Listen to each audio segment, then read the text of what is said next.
Oh, la caméra. Et Bibi... Vas-y, là tu filmes. Bibi, dis un petit mot. Bibi va redire ce qu'il a dit tout à l'heure parce que tu filmais pas en fait. Bibi il est juste content, voilà. Mais Bibi il est comme ça. Oui, j'écoute. Je vous aime.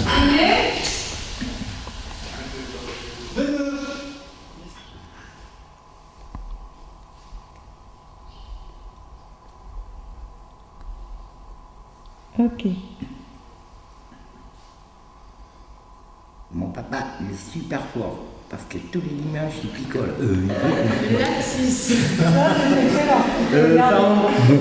Ta demi bricole? Oui.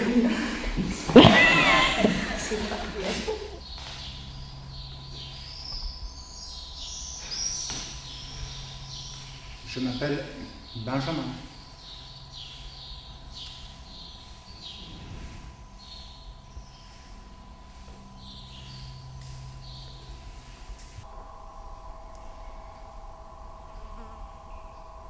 Je m'appelle Bruno.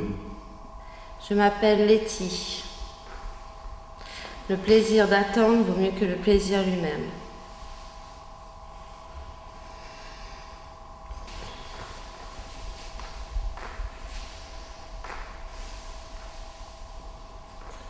Je m'appelle Teddy et il me tarde les vacances pour voir mes enfants et l'océan.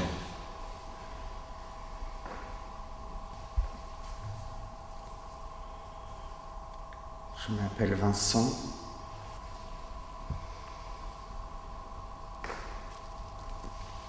Je m'appelle Rui.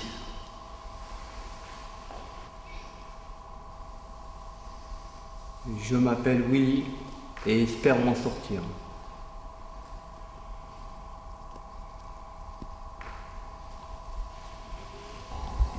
Mais en fait, quand j'étais petit, mon grand-père il faisait de la course de vélo, comme actuellement dans le Tour de France. Alors à mes 10 ans, pour me faire plaisir, il m'a offert un vélo de course. Mais dans la cité où j'habitais, tous les drôles ils avaient un vélo de cross. Alors je pouvais pas souvent les suivre, j'étais obligé de m'arrêter ou de faire à pied les passages qui prenaient. Alors quand on arrivait sur la route, on faisait la course.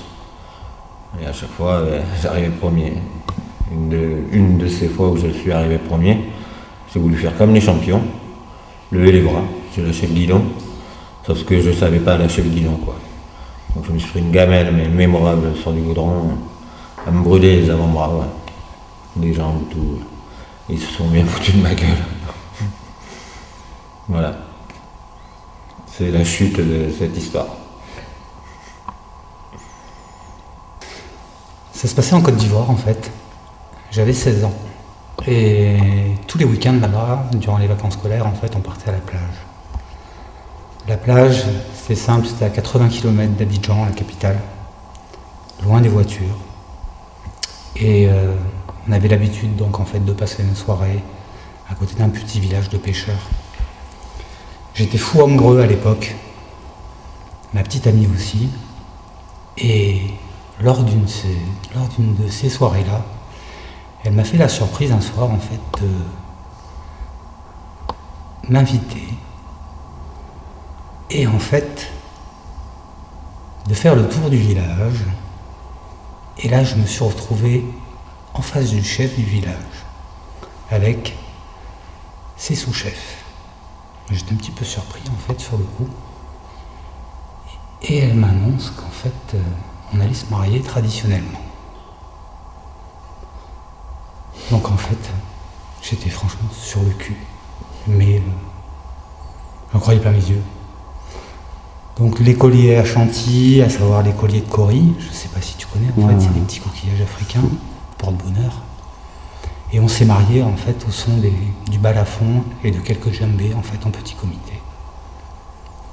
L'année scolaire a continué. On est partis chacun de son côté. Et j'en ai plus jamais entendu parler.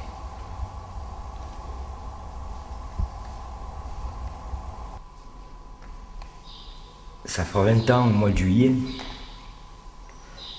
je vivais chez un ami et j'étais un super junkie. Je travaillais sur un bateau Et je lui ai loué une chambre dans sa villa au Pilat. Et un jour, il me dit comme ça, c'était en juillet, il me dit que des amis de Paris allaient venir le voir en vacances. Et il me dit comme ça, il y aura 3 filles et un garçon. Et sur les 3 filles, c'est la sœur de mon ami. Surtout, j'espère que tu ne la dragueras pas. Il s'est avéré que cette fille, je l'ai épousée. J'ai eu 2 beaux enfants avec. Et depuis quelques années, je ne les vois plus. Quand on a divorcé, j'ai complètement pété les plombs. J'ai fait n'importe quoi, je me suis drogué, j'ai bu, j'ai dérapé de plus en plus. Et maintenant, ça fait 2 ans que je ne les ai pas vus. Et j'aimerais bien les revoir. La dernière fois que j'étais à Nice, il y a eu un gros problème. Pour 30 € d'herbe, je me suis tapé une grosse bagarre et à cette époque-là, j'avais un chien avec moi, un pitbull, qui était un peu méchant, quoi. Il faisait juste ce qu'on lui demandait. Et en plein milieu de la bagarre, j'ai lâché mon chien sur les jeunes des quartiers de Nice. Il a mordu un des jeunes à la jambe. Il a fallu 2 mètres chien et un filet pour le faire lâcher prise. Je suis parti en garde à vue, j'ai fait 72 heures de garde à vue, j'ai eu 900 € d'amende et j'ai récupéré mon chien dans un sac poubelle, il était congelé. On m'a demandé de donner 80 € pour le faire incinérer. J'étais à bout de rage et du coup, je sortais juste de 72 heures de garde à vue. J'ai failli défoncer tout chez le vétérinaire et je suis reparti 48 heures en garde à vue après cette histoire. Et j'ai quand même fait incinérer mon chien, je l'ai perdu le jour-là. Et voilà. Je me souviens d'une après-midi où on était toutes les 2 sur la terrasse. Et j'étais avec mon verre de vodka et elle avec son jus d'orange. Et ma fille, elle se cogne toujours partout, tellement qu'elle court partout. Et je lui dis, elle était en jupe, et je lui disais, mais t'as vu tous les bleus que t'as sur les jambes? Je fais, c'est pas joué pour une petite fille, quoi. Et là, elle me regarde dans les yeux et elle dit rien. Et je lui dis, mais qu'est-ce qu'il y a? Et là, elle n'a même pas eu besoin de me parler. En gros, ce que ça voulait dire, c'est que ça voulait dire, mais maman, tu me dis ça, mais t'as vu tes bras? T'as vu? Et elle a même pas osé me le dire. Et je crois que j'ai été trop loin dans tout ce que j'ai fait. Et enfin, tout ça, ça remonte. Aujourd'hui, je suis là pour changer. Et ça va changer. Et je suis déjà en train de changer. En 10 secondes, vous formerez un carré. Parfait, sans parler. 1, 2, 3, 4, 5, 6, 7, 8, 9, 10. Et encore on peut calmer. Et moi, je trouve très intéressant. Il me tarde demain, parce que c'est une façon de se connaître mieux les uns aux autres, parce qu'on travaille différemment, et ça c'est une autre façon de travailler qui est agréable. On a réussi tous à s'exprimer plus ou moins de ce qu'on pensait, de soi-même, ce qui n'est pas évident à faire. Et puis ça nous permet en connaissant mieux l'autre, on pourra peut-être mieux l'aider. Et puis c'est physique, c'est rigolo, tout le monde participe, tout le monde met de son soi, c'est très bien. À refaire demain. Toujours la même histoire pour ceux qui ne me connaissent pas, d'assumer le regard des autres. Ça c'est dur, c'est la raison pour laquelle je suis là aujourd'hui en fait. Pour essayer de donner, de partager encore une fois, quoi, et de recevoir. J'étais jeune, je devrais avoir 11, 12 ans, et ma maman, elle était très très alcoolique. Et tous les jours, c'était la même routine. Les copines, beaucoup de copines, il y avait des copines tout le temps, mais tous bourrés. Et moi, je ne comprenais pas grand-chose, mais j'ai vu que c'était mal. Et puis un jour, j'en avais tellement marre que j'ai monté dans ma chambre, me coucher. Entre-temps, je sentais les copines partir une à une, sortir de la maison, tous bourrés. Et ma maman, elle est restée avec une de ses copines. Et entre-temps, ma maman était tellement défoncée, je ne sais pas ce qui s'est passé. Il y a sa copine qui monte dans ma chambre, qui commence à me caresser. Et elle a passé à l'acte, elle m'a violé. Ouais, je vais te raconter une histoire. C'est aussi comme un petit conte. Mes grands-parents avaient une maison dans les Pyrénées.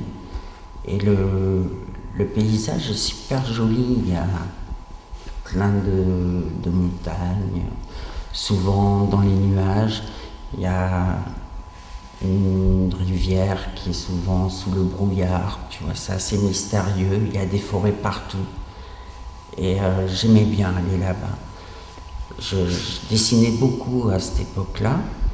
Et j'avais un petit coffre dans lequel je renfermais mes dessins, que je fermais à clé parce que je n'aimais pas les montrer.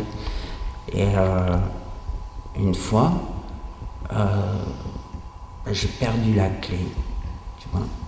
Et ma grand-mère m'a expliqué qu'il y avait des petits êtres qui venaient de la forêt, très malicieux, et qui s'amusaient, tu vois, à déplacer les objets pour faire des coups aux gens comme ça. Et après, j'ai retrouvé cette clé quelques jours après, tu vois, dans ma chambre. Et en même temps, j'ai cru apercevoir des petits bonhommes qui partaient en rigolant, tu vois. Et après, je me suis rendu compte finalement que mes paquets de cigarettes qui disparaissaient, que je retrouvais le lendemain, tout ça, ça se trouve, c'était ces Dietz, c'est les Dietz, comme elle appelait ma grand-mère, qui les avait changés de place. Et aujourd'hui, je suis persuadé qu'ils existent. Tu vois. Et alors, est-ce qu'ils sont particuliers à cette région? En tout cas, je suis sûr qu'ils existent et je les entends encore rigoler.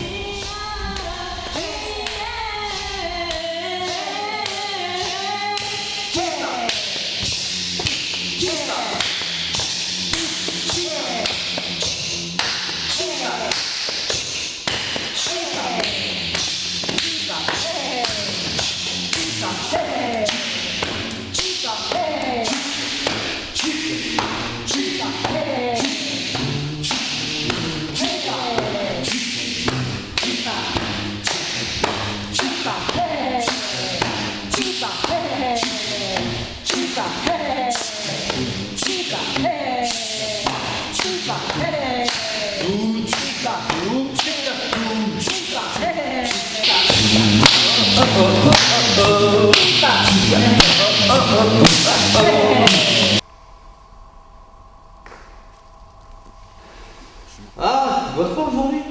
Oh merde, putain, il est là. Je veux pas qu'il me voie comme ça. Non mais tu sais, mon patron avait calé mon jour de congé cette semaine. Ah oui. Oula, il a pas l'air bien. J'espère qu'il est pas reparti. Fais chier cette défense. Bien dormi? Non, ça doit être la pleine lune, j'ai pas très bien dormi. Oh putain, il me regarde bizarrement, c'est pas possible qu'il capte tout. En plus, elle est découpée, j'ai même pas eu d'effet. C'était même pas bien. Allez, c'était la dernière. Il y verra du feu. Je te sers un petit café? Ouais, carrément. Ouais, cette soirée entre potes, je la sentais pas. C'était sûr, il allait craquer. Il était pas prêt. Mais merde. Merci. Je lui demande cash ou pas? Si je commence à lui poser des questions, il va stresser. Il va croire que je le flic. Ouais, mais s'il a commencé, c'est maintenant que je dois réagir. Bon, je te laisse, moi je vais prendre une douche et je vais en ville. Je souffrais d'un monde qui s'appelle la liberté. Chaque jour je pensais à elle, mais jamais je ne la voyais arriver. Pourtant je savais qu'un jour je serais libre. Libre comme l'air, l'eau, la tempête, le givre, les renards, les têtards, les lézards, les chevaux, les ours bruns, bleus, gris, violets, roses. Je serai libre de pouvoir m'engager dans ma nouvelle vie, libre d'assumer les conséquences de mes conneries, libre de dire à mes proches que je les aime, libre de quoi? Libre de pouvoir être fier de ce que je suis devenu, libre de ma réussite, libre d'avoir vaincu la cam, libre... ça fait combien de temps là? Libre comme les Iraniens, en sachant que les Iraniens sont pas si libres que ça. Libre comme les Chinois, en sachant que les Chinois, pareil, c'est pas trop le top de la liberté. Libre comme le Che Guevara, mais bon, il est mort. Libre comme mon chien, libre comme les chats, libre comme les papillons de nuit, libre comme les papillons de pluie, libre de pouvoir rester 5 minutes sur place sans bouger, libre de mes convictions, libre de mes addictions, libre de mes mouvements, libre comme les renards des champs, libre comme les renards tout court, libre, libre comme les chiens de sable, libre comme les têtards, les mouches, les... On ne peut pas plaire à tout le monde, avec masque ou sans masque. À quoi bon ça sert se cacher, se tromper à soi-même, essayer de tromper les autres, un jour ou l'autre, mais la vérité, elle vous rattrapera. J'en ai marre de ce quotidien où tout est maladie, où la souffrance a plus de place que le plaisir. Le plaisir, parlons-en. C'est quoi le plaisir? Un whisky? Une trace de coke? Une trace d'héros? J'en ai marre de tout ça. Je suis butex. Il m'a pris mon ex. Mes enfants. Ma famille. Tout le monde m'a tourné le dos. Mes enfants. Ils me manquent, mes enfants. Ça fait longtemps que je ne les ai pas vus. 6 ans pour la plus petite. 2 ans pour les autres. Après 6 ans de rue, 6 ans de bitume. Le bitume, c'est très dur le bitume. Ça laisse des marques. Mais bon, on continue. Je pourrais remonter à Paris et puis essayer de revoir mes enfants. Et peut-être qu'ils pourront me rappeler papa. Je l'aurais peut-être mérité. Qui sait? Un jour, peut-être. Je suis tombée tellement bas que je pouvais que remonter. J'ai quand même eu dans tout ça une petite fille, Asia.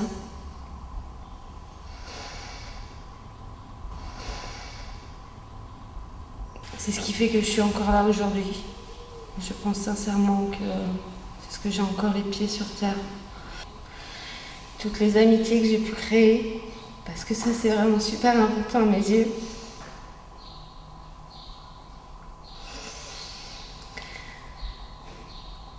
Et voilà.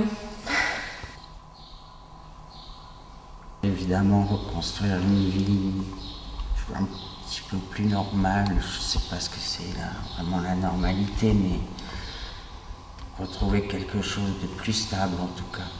Et que m'apporter un petit peu de plaisir, retrouver un petit peu plus de plaisir, avoir un petit jardin secret.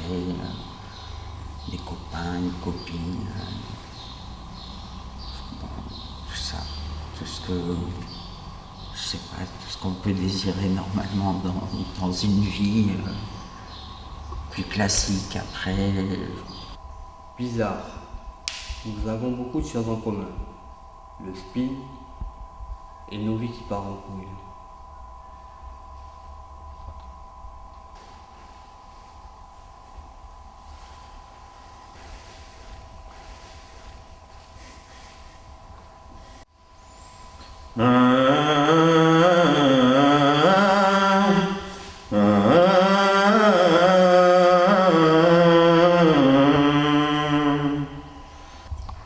C'est la mort qui devrait trembler devant mon arrivée, car une fois en enfer, je ne répondrai plus de rien, ni en mon âme et conscience, car je n'en aurai plus.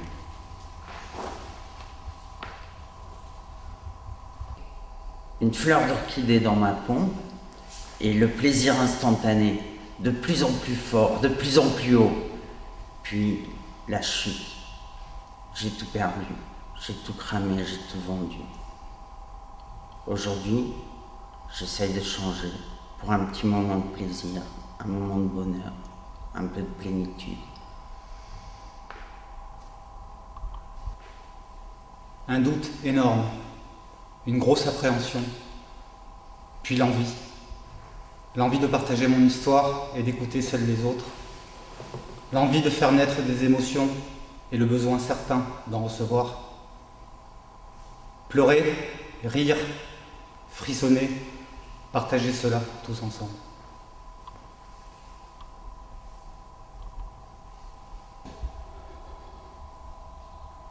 Négatif, positif, ce que j'avais, ce que je n'ai plus. Négatif, on met de côté, je positif, ce que je veux, l'amour, santé, travail, famille et tout l'entourage. Chose que je n'ai pas tout à fait perdue, mais que je veux récupérer précieusement et que je vais faire en sorte de bichonner. Et temps fort, c'est trop fort. Alors que nos vies sont hardcore. Comme ton haleine après du roquefort. Même quand je te roule une pelle, je suis hardcore. Et mon pote, arrête ton char. Moi, de la rue, je me barre. Mais avant, je finis mon pétard avant qu'il soit trop tard. Et à la CT, on va tout changer. Et après, on va tout déchirer. Et la vie, on va la croquer. Et une spéciale dédicace. Je déteste quand mes parents me disent que je suis trop petit pour comprendre leur histoire, alors pourquoi je vois tout. Quand je suis tout seul à la maison, je ne m'ennuie jamais. Le soir, quand je suis dans mon lit, ça crie en bas. Mon père, c'est un ours. Il fait des gros câlins tout doux. Mais parfois, il fait peur. Il gronde trop fort. Ma mère est grande comme une girafe, habillée de riche, travaille comme une fourmi et se cache comme une souris. J'ai compris il y a longtemps que le Père Noël n'existait pas.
Toujours oui.